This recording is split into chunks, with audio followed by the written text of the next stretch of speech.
তো আজকে আমি রান্না করব মাছ। তো এই ভিডিওটা পুরোটা দেখো, দেখার পর বলবে কেমন হয়েছে। সত্যি দেখো, মাছগুলো কিন্তু আমি প্রথমে হলুদ গুঁড়ো দিয়ে লবণ দিয়ে মাখিয়ে নিয়েছি। আর এবার এক এক করে কড়াইতে ঢেলে দেবো। দেখতেও পাচ্ছ মাছগুলো আমি কড়াইতে দিয়ে দিয়েছি। আর এদিকে দেখো উনুনে কিন্তু আমি ভাতটাও বসিয়ে দিয়েছি। আর কিন্তু প্রচুর পরিমাণে কিন্তু তাপ, মানে রোদের তাপ, কি বলবো, যা গরম দিয়েছে। দেখো বন্ধুরা, মাছগুলো কিন্তু আমার প্রায় ভাজা হয়ে গেছে।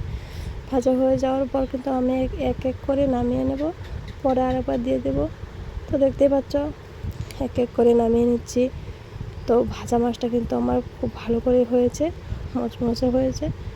তো এইগুলো কিন্তু আমি আবার তরকারিতে দেবো, ভালো করে ভেজে নিলাম তাই জন্য। তো এদিকে আমি মাছগুলো নামিয়ে নিয়েছি। আর এদিকে মাছের কাঁটাও রয়েছে, মাথা, ওইগুলো দিয়ে কিন্তু আমি চাল কুমড়ো দিয়ে সবজি করব। তো আমি কী করলাম দেখো, ভাতটা কিন্তু আরও উনুন থেকে গ্যাসে বসিয়ে দিলাম, আর উনুনে নিয়ে আসলাম মাছ। তো আবার মাছ ভাজা প্রায় হয়েই গেল। আর এদিকে মাছের মাথাগুলো আমি ভেজে নেব ভালো করে। তো মাছের মাথা দিয়ে আমি চাল কুমড়ো দিয়ে সবজি করব। তো চাল কুমড়োগুলো প্রথমে কেটে রেখে ধুয়ে আমি এবার কড়াই থেকে ঢেলে দেব। আর এটাকে ফোড়ন দিয়ে পেঁয়াজ তেজপাতা দিয়ে আমি এই মশলাপাতি যা লাগে সব কিছু দিয়ে আমি এই সবজিটা কিন্তু ঢেলে দেব। তো আমার কিন্তু প্রায় হয়েই গেল এই সবজিটা। আর এটা খেতে যা ভালো লাগবে কি বলবো। দেখতে পাচ্ছ পুরো মাছের কাঁটা দিয়ে, আর যা তেল বেরিয়েছে, মাছের কাঁটার থেকে অনেক তেল বেরিয়েছে। এই তেলটার জন্য কিন্তু খুব স্বাদ লাগে। আর দেখতে পাচ্ছ এটা কিন্তু আমার হয়েই গেল। তো তোমরা কেমন আছো সবাই? তো আমার ভিডিওটা যদি দেখে থাকো তাহলে একটা কমেন্ট করে দিও প্লিজ। তোমাদের কমেন্টটা ধরে আমি তোমাদের বাড়িতে যাব। তো দেখো আমার এদিকে চাল কুমড়ো ভাজা হয়ে গেল মাছ দিয়ে। আর এদিকে আমি তরকারির জন্য কিন্তু আলু ভেজে নেব প্রথমে। তো টমেটো আর আলু দিয়ে এই তরকারিটা করব। তো প্রথমে আমি আলুটা ঢেলে দিলাম তেলে, আর নুন হলুদ দিয়ে আমি আলুটাকে ভালো করে কষাবো। তো দেখতে পাচ্ছ নুন হলুদ দিয়ে দিয়েছি, আলুটাকে ভালো করে কষিয়ে তারপরে আমি টমেটোগুলো ভাজবো। তো আলুগুলো আমি প্রথমে কড়াইতে দিয়ে ভালো করে ভাজছিলাম। হলুদ একটু কম পড়েছে, হলুদ পরে আর একটু দিয়ে দিয়েছি। তো অনেক গরম দিয়েছে, তবু যে ভিডিওটা বানাচ্ছি সত্যি তোমাদের জন্য। তোমরা যদি না দেখো কে দেখবে বলো। আর দেখো আলুগুলো কিন্তু আমার ভালো করে ভাজা হয়ে গেল। আর এক এক করে নামিয়ে নিচ্ছি। আর আলুগুলো কিন্তু খুব সুন্দর সিদ্ধ হয়েছে, দেখতেই পাচ্ছ। আর খুব লাল লাল করে ভেজে নিয়েছি, দেখো খুব সুন্দর হয়েছে। এটা দিয়ে আর টমেটো দিয়ে তরকারি করব, পাতলা ঝোল করব, অত বেশি মানে মাখো মাখো করবো না, পাতলা ঝোল করব। খেতে খুব ভালো লাগবে এই গরমে। তো আলুগুলো প্রায় আমার ভাজা হয়ে গেল। তো তারপরে আমি কড়াইতে আর অল্প তেল ছিল, সেগুলোতে আমি টমেটো দিয়ে দিয়েছি। এই টমেটোগুলো ভালো করে ভেজে নেব। তো দেখতে পাচ্ছ টমেটো দিয়ে দিয়েছি। তো টমেটো নুন হলুদ দিয়ে ভালো করে ভেজে নেব এটা। আর ভাজার পরে দেখো কালারটা কি সুন্দর হয়েছে, দেখতে পাচ্ছ। আর টমেটো দিয়ে তরকারি খেতে খুব ভালোই লাগবে, এই গরমে টক টক লাগবে, খুব ভালো লাগবে খেতে।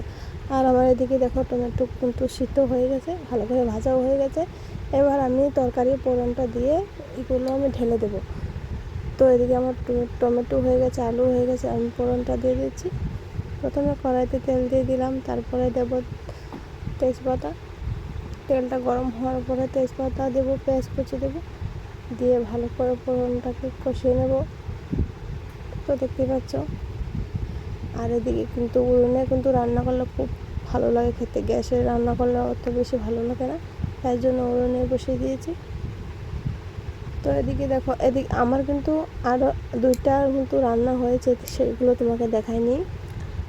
মানে শীতল শুটকি যেটাকে বলে, সেটা দিয়ে কিন্তু লাউয়ের ডাঁটা দিয়ে করেছি। আর নিরামিষ ভাজি বানিয়েছি। আর এদিকে দেখো তরকারিটাও হয়ে যাবে। আর চাল কুমড়ো ভাজা, চার রকমের রান্না হয়েছে। তো এদিকে দেখতে পাচ্ছ আমি কিন্তু সবজিগুলোও ঢেলে দিলাম, আর টমেটোগুলোও ঢেলে দেবো। তারপরে ভালো করে কষিয়ে একদম, আর খুব দারুণ একটা গন্ধ বেরোচ্ছিলো জানো।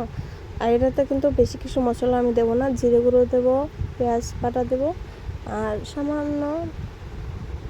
সামান্য কাঁচা লঙ্কা দেবো, আর শুকনো লঙ্কা সামান্য দিয়েছি। এত ঝাল ঝাল করবো না, কারণ ভীষণ গরম, এই গরমে অত ঝাল খাওয়াটাও ভালো না। তারপর আমি কিন্তু গরম জলটা ঢেলে দিয়েছি। আর তোমাদেরকে বলেছিলাম আমি পাতলা ঝোল করব, তাই দেখাচ্ছে যেরকম সেটা ভেবো না, অত পাতলা ঝোল করবো না, আসলে এটা তো জাল হবে। জাল হওয়ার পরে আমি এটা থেকে মাছ দিয়ে দেবো, আর মাছ দেওয়ার পরে আর অল্প জাল করে এটাকে নামিয়ে নেব। তো দেখতে পাচ্ছ মাছগুলো ঢেলে দিয়েছি, আর কিন্তু ধোয়ার জন্য কিছু দেখা যাচ্ছে না ক্যামেরাতে। তো প্রচুর কিন্তু রোদ দিয়েছে, এই রোদে যে আমি রান্না করছি উঠোনে সত্যি খুব কষ্ট হচ্ছে। আর এদিকে আমার তরকারিটা কিন্তু হয়ে গেছে, নামিয়ে নেব। আর এদিকে দেখতে পাচ্ছ শীতল শুটকি যেটাকে বলে সেটা দিয়ে কিন্তু করেছি, খুব সুন্দর হয়েছে। আর এদিকে নিরামিষ ভাজিটাও করে নিয়েছি। আর এদিকে চাল কুমড়ো মাছের মাথা দিয়ে কি দারুণ হয়েছে দেখেছো বন্ধুরা। এই ভিডিওটা এই পর্যন্তই থাক, তো তোমাদেরকে টাটা।